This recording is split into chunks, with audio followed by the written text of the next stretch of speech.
Om Sai Ram. This is Sai Satcharitra chapter 49. This chapter covers the stories of Hari Kanoba, Somadeva Swami and Nanasaheb Chandorkar. Preliminary, the Vedas and the Puranas cannot sufficiently praise or describe Brahma or the Sadguru. Then how can we who are ignorant describe our Sadguru, Shri Sai Baba? Thus, we feel that it is better for us to keep quiet in this matter. In reality, however, the observance of the vow of silence is the best way of praising the Sadguru. But the divine qualities of Sai Baba make us forget our vow of silence and inspire us to open our mouths. Good dishes taste dull if our friends and relatives are not there to partake of the dishes with us, but when they join us, the dishes acquire additional flavor. The same is the case with the stories of Baba's Leelas. We cannot partake of this nectar alone. Friends and brothers have to join us, the more the better.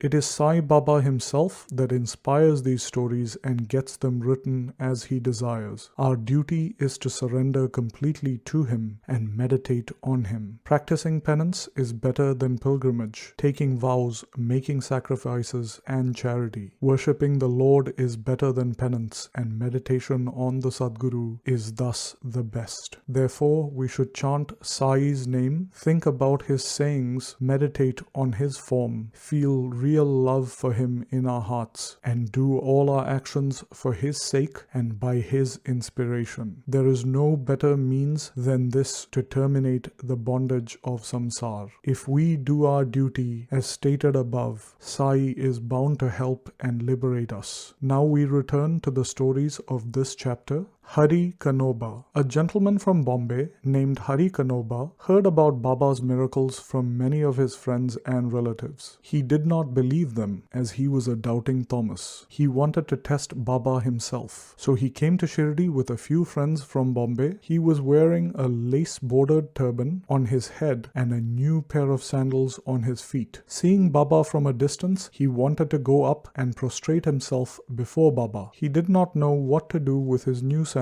though. He went to a corner of the open courtyard, placed them there, and went into the masjid and received Baba's darshan. He made a reverential bow to Baba, received some udi and prasad from Baba, and then returned. When he came back to the corner, he found that his sandals had disappeared. He searched for them in vain and returned to his lodging very dejected. He bathed, prayed, and offered naivedya and had his meals, but all he could think about was his sandals. After finishing his meals, he came out to wash his hands when he saw a boy walking towards him. He had a stick in his hand, on top of which was suspended a pair of new sandals. The boy said to the men who had come out to wash their hands that Baba sent him with this stick and asked him to walk the streets shouting out loud, "Hari ka beta, jari ka peta," and told him that if anyone claims these sandals are his, before you give him the sandals, assure yourself that his name is Hari and that he is the son of Ka, that is Kanoba, and that he wears a lace-bordered turban. Hearing this, Hari Kanoba was astonished. He went to the boy and claimed the sandals. He said to the boy that his name was Hari and that he was the son of Ka, that is Kanoba, and showed him his lace-bordered turban. The boy was satisfied and returned the sandals to him. Hari Kanoba knew that his lace-bordered turban was visible to everyone and Baba might have seen it. However, how could Baba know his name was Hari and that he was the son of Kanoba, as this was his first trip to Shrirdi? He came there with the sole object of testing Baba and with no other motive. He came to know by this incident that Baba was indeed a great soul. He got what he wanted and returned home very pleased. Somadeva Swami. Now hear the story of another man who came to try Baba.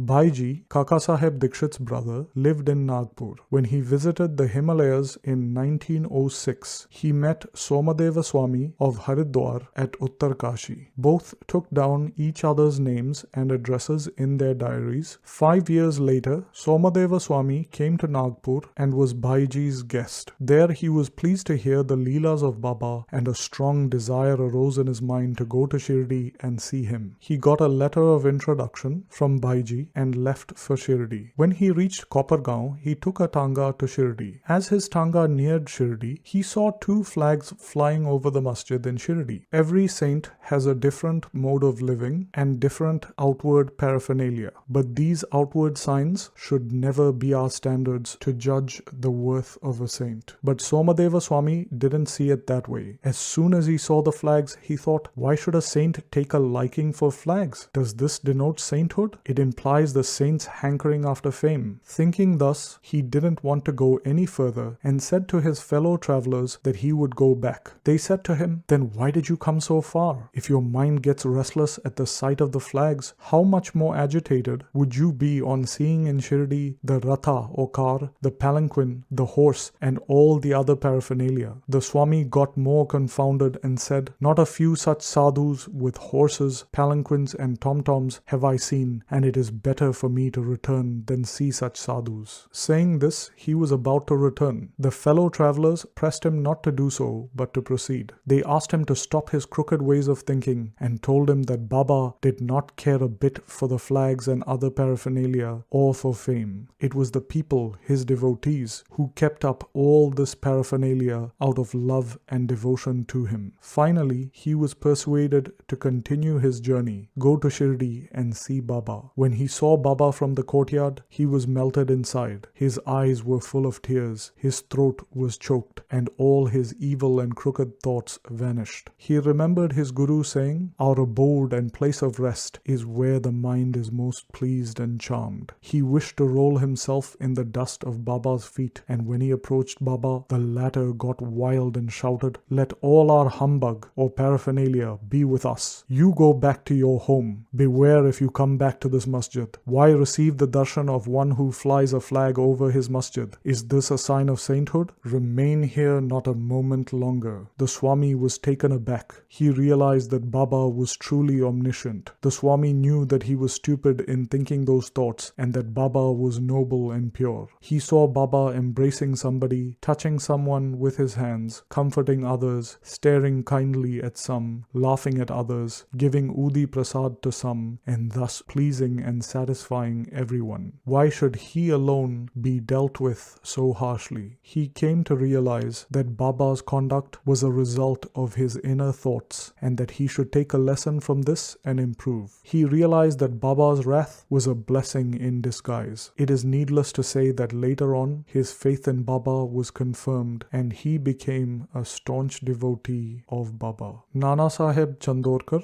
Hemat Pant concludes this chapter with a story about Nanasaheb Chandorkar. When Nanasaheb was once sitting in the masjid with Mahalsapati and a few others, a Muslim gentleman from Bijapur came with his family to see Baba. Seeing veiled ladies with him, Nanasaheb wanted to leave, but Baba prevented him from doing so. The ladies came forward and received Baba's darshan. When one of the ladies lifted her veil when bowing at Baba's feet and then resumed it again, Nanasaheb saw her face. He was so smitten with her rare beauty that he wished to see her face again. Knowing Nana's restlessness, Baba spoke to him after the lady had left. Baba said, Nana, why are you getting agitated in vain? Let the senses do their allotted work. We should not meddle with their work. God has created this beautiful world and it is our duty to appreciate its beauty. The mind will get steady and calm slowly and gradually. When the front door was open, why go through the back door? When the heart is pure, there is no difficulty whatsoever. Why should one be afraid of anyone if there is no evil thought in us? The eyes may do their work. Why should you feel shy and tottering? Shama was there and he could not follow the meaning of what Baba said. So he asked Nana about this on their way home. Nana told him about his restlessness at the sight of the beautiful lady, how Baba knew it and advised him about it. Nana explained Baba's meaning as follows: our mind is fickle by nature and it should not be allowed to get wild. The senses may get restless. The body, however, should be held in check and not allowed to be impatient. Senses run after objects, but but we should not follow them and crave for these objects. By slow and gradual practice, restlessness can be conquered. We should not be swayed by the senses, but they cannot be completely controlled. We should curb them properly according to the needs of the occasion. Beauty is the subject of sight. We should fearlessly look at the beauty of objects. There is no room for shyness or fear. We should never entertain evil thoughts, making the mind desireless. Observe God's works of beauty. In this way, the senses will be easily and naturally controlled, and even when enjoying objects, you will be reminded of God. If the outer senses are not held in check, and if the mind is allowed to run after objects and be attached to them, our cycle of births and deaths will not come to an end. Objects of sense are harmful. With viveka, that is discrimination, as our charioteer, we will control the mind and will not allow the senses to go astray. With such a charioteer, we reach the Vishnupada, the final abode and our real home, from which there is no return. Bow to Shri Sai, peace